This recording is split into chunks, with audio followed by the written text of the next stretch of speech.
Rapaziada, como Oscar Wilde afirmou, a vida imita a arte.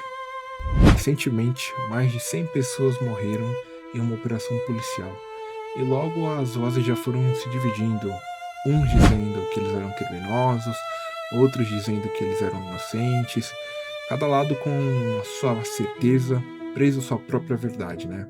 Uns comemorando, dizendo que era justiça, para outros chorando, dizendo que era tragédia.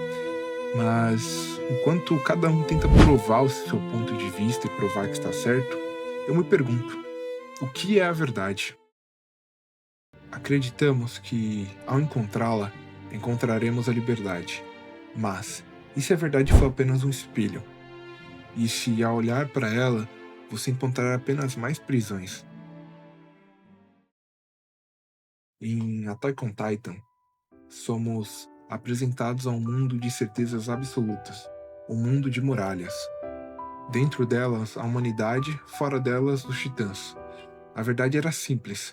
Nós somos as vítimas, nós somos a última humanidade, e lá fora estão os monstros. A nossa luta ela é justa, e a nossa sobrevivência e a sobrevivência da humanidade é o bem maior. Quando vemos Eren, com seus olhos queimando por vingança, após ver sua mãe sendo devorada, nós entendemos a sua verdade. É uma verdade nascida do trauma. Uma verdade que grita por justiça e vai buscá-la através do ódio. Já Armin sonhava com o mar, um mundo vasto além das muralhas. Entendemos que a curiosidade era o que alimentava sua busca pela verdade. Eles estão corretos. Quem pode culpar um pássaro engaiolado por desejar o céu?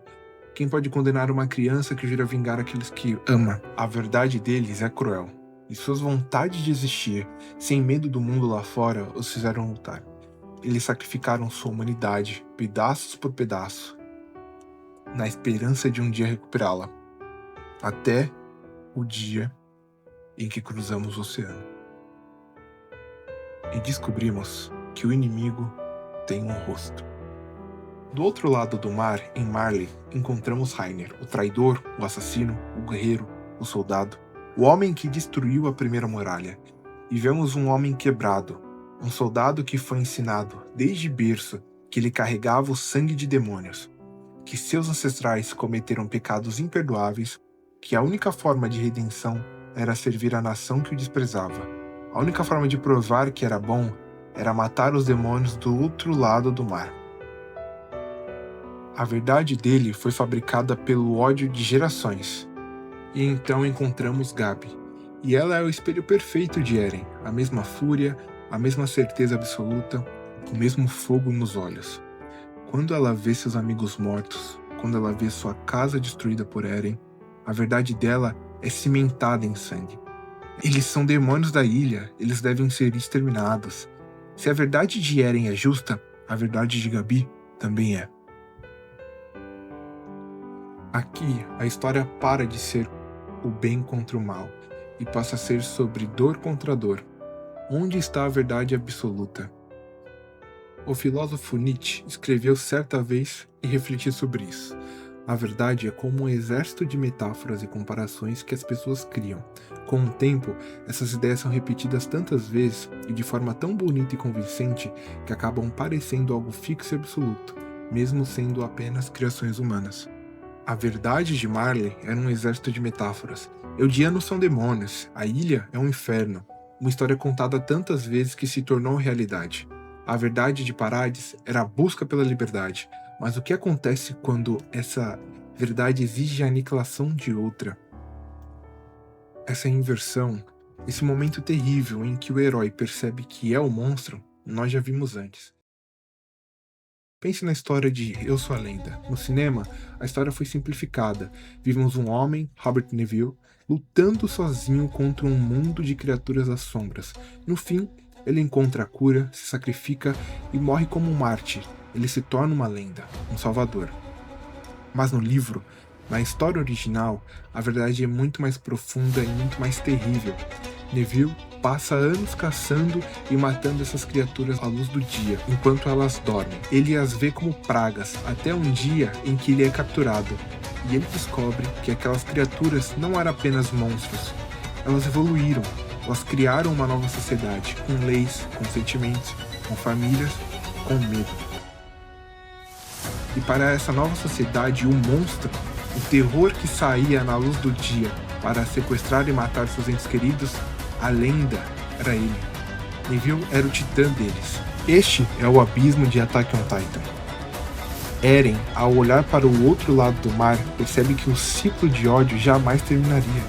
Ele entende que para o resto do mundo, ele sempre seria o demônio. E ele aceita. Ele decide se tornar o monstro que eles tanto temiam. Ele se torna o monstro que sempre jurou destruir. O estrondo. Isso não é justiça. Isso não é liberdade. É apenas o fim. É o grito de desespero de um homem que olhou para o ciclo de ódio, o ciclo de verdades conflitantes, e decidiu quebrá-lo com força bruta.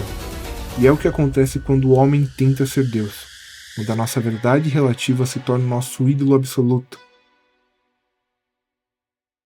Isso faz eu me lembrar de Salomão, em Eclesiastes, que olhou para o esforço dos homens, suas guerras, suas buscas por poder, e com toda a sua sabedoria suspirou: vaidade de vaidades, tudo é vaidade.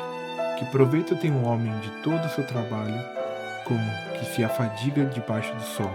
Geração vai e geração vem, mas a terra permanece a mesma.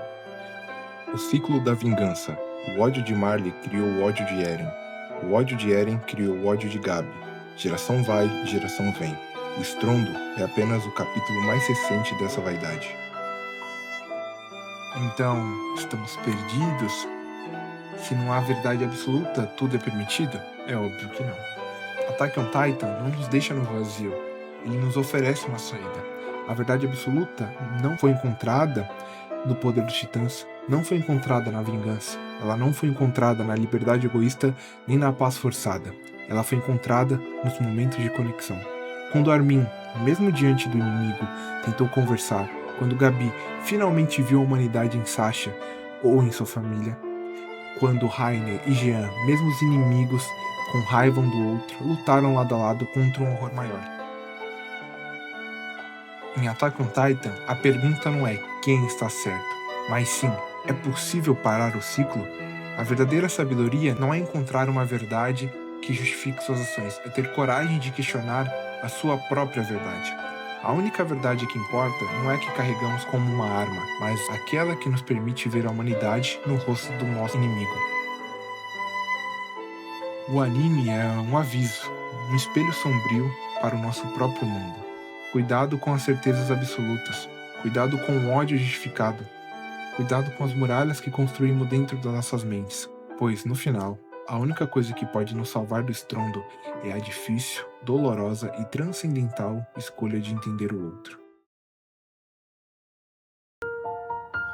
Se você chegou até aqui, inscreva-se, compartilhe essa mensagem para que mais pessoas possam refletir.